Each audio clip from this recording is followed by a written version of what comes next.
Yan guys, silipin natin ang area nila ang pag-meeting ha. Breakfast meeting nila. Naka-round table ang meeting ngayon. Tignan natin guys kung gano'n. At naka-setting. Wow. So guys, ang ito ang setup nila sa breakfast meeting. Hi guys, good morning mga viewers. Meron naman tayong masarap na breakfast meeting.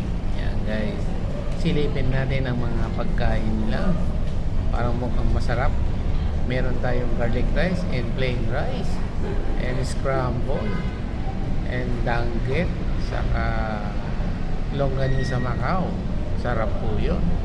And pork chicken adobo, paborito ng bayan yan guys. Saka masarap na kape, brewed coffee.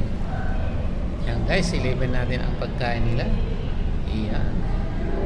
Sa mga viewers, magandang umaga. Sa mga nagkakape and nagbe-breakfast na ngayon, magandang umaga sa inyo. Silipin natin ang masarap na breakfast.